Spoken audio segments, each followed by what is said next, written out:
इस वक्त की एक बड़ी जानकारी सामने आ रही है। सबसे पहले आपको बता देते हैं, तो बड़ी खबर आ रही है इस वक्त की।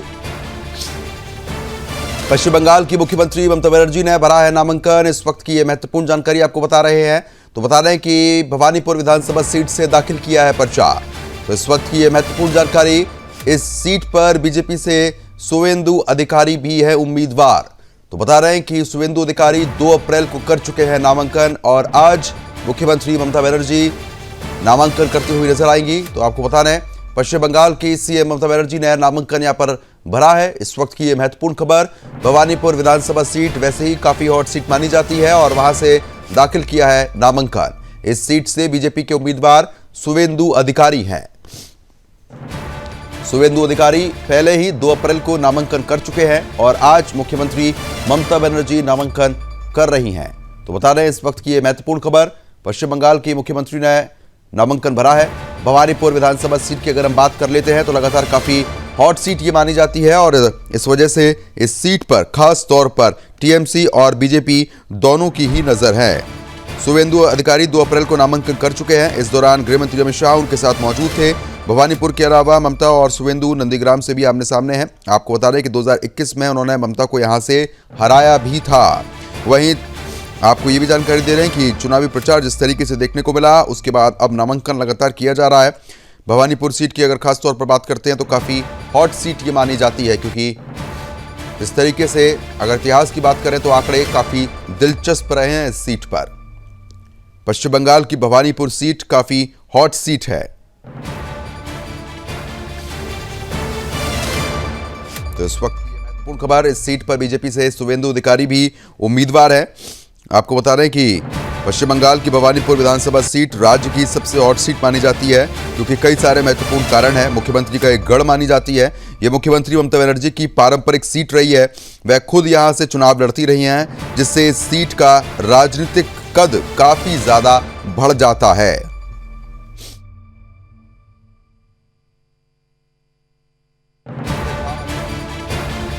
संगीता, जिस तरीके से मुख्यमंत्री ममता बनर्जी ने नामांकन यहां पर भरा है, क्या कुछ अपडेट मिल पा रही है?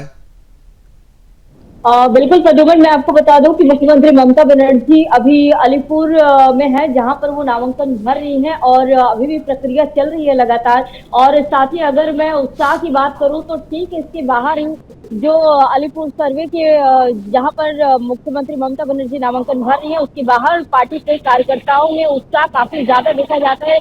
क्यों ना उत्साह हो। देखिए प्रद्युमन, ये भवानीपुर सीट जो है, ये कहा जाता है कि राजनीति का एक पावर सेंटर है।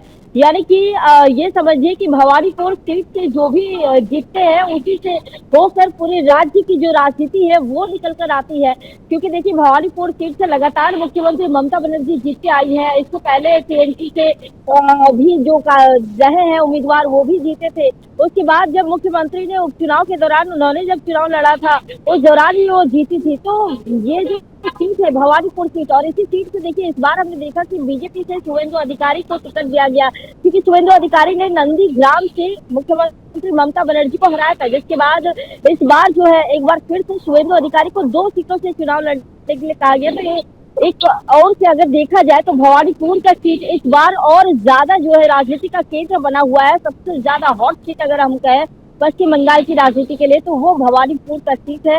और इस बार ये देखा जा रहा है कि किस तरह से सीएम ममता बनर्जी और शुवेंदु अधिकारी दोनों आमने सामने हैं। और हमने देखा भी था कि 2 अप्रैल को किस तरह से जो शक्ति प्रदर्शन है वो दिखाई गई थी बीजेपी के द्वारा। और इस शक्ति प्रदर्शन के दौरान हमने देखा था कि भारी संख्या में जो कार्यकर्ता है वो मौजूद थे। खुद अमित शाह पहुंचे हुए थे शुवेंदु अधिकारी के नॉमिनेशन के दौरान, और उन्होंने उस दिन साफ कहा था कि इस बार जो है ममता बनर्जी का जो किला है वो ढहा देंगे। इस तरह से जो गर्जना जो है वो अमित शाह की देखी गई थी। आज देखिए सीएम ममता बनर्जी ने अपने भवानीपुर सीट से, जो कि उनका जहाँ पे उनका घर भी है, वहीं से उन्होंने अपना नामांकन नॉमिनेशन की प्रक्रिया उनकी चल रही है, वो नामांकन भरने के लिए पहुंची हुई है। तो फिलहाल अभी आने वाले समय में देखना होगा कि इस हॉट सीट पे और क्या कुछ हमें देखने को मिलता है प्रद्युमन। बिल्कुल, क्योंकि मुख्यमंत्री की पारंपरिक सीट भी ये मानी जाती है। बीजेपी पूरी कोशिश करेगी इस सीट को जीतने के लिए, क्योंकि जिस तरीके से आप भी बता रही है कि इस सीट से कहीं ना कहीं पश्चिम बंगाल की राजनीति तय होती है। बीजेपी के लिए कितना कठिन रह सकती है ये सीट? और देखिए जिस तरह से जो मुद्दे अभी पश्चिम बंगाल में देखने को मिल रहे हैं, जहां ये देखने को मिल रहा है कि जो समस्याएं हैं युवा को लेकर, जो समस्याएं हो रोजगार को लेकर, और खासकर भवानीपुर की अगर हम बात करें, वहां भी कई आम समस्याएं हैं, छोटी छोटी, चाहे पानी की बात हो, जल निकासी की बात हो, या फिर अन्य जो मुद्दे हैं, उन मुद्दों को लेकर बीजेपी पूरी तरह से हमलावर टीएमसी पर तो है ही। बीजेपी को यहाँ पर देखिए मेहनत तो करनी है, लेकिन फिलहाल जिस तरह से हमने 2024 का लोकसभा का चुनाव देखा था, उसमें हमने ये देखा था कि जो शहरी इलाके हैं, शहरी इलाकों में बीजेपी को बहुमत मिला था, शहरी इलाकों में बीजेपी को जो है फायदा मिला था। तो कहीं ना कहीं इस बार की जो चुनौती जो है वो टीएमसी के लिए भारी पड़ सकती है, क्योंकि देखिए जो एफआईआर की प्रक्रिया हुई प्रद्युमन, उसमें भी कई जो लोगों के वो नाम कटे हैं। कहा यह जा रहा है कि भवानीपुर से भी लगभग 29,000 से ज्यादा जो है वो नाम कटे हैं। तो इसका कहीं ना कहीं असर हो सकता है कि टीएमसी को इस बार चुका देखने को मिले और टीएमसी को नुकसान हो। लेकिन फिलहाल ये आने वाला समय ही बताएगा कि बीजेपी को कितना ज्यादा फायदा मिलता है, कितना नहीं मिलता है। चुनाव होने हैं और उसके बाद रिजल्ट 4 मई को, उस दिन सारी चीजें क्लियर हो जाएगी। लेकिन फिलहाल अब जो है चुनावी पारा धीरे धीरे बढ़ता हुआ पश्चिम बंगाल में नजर आ रहा है।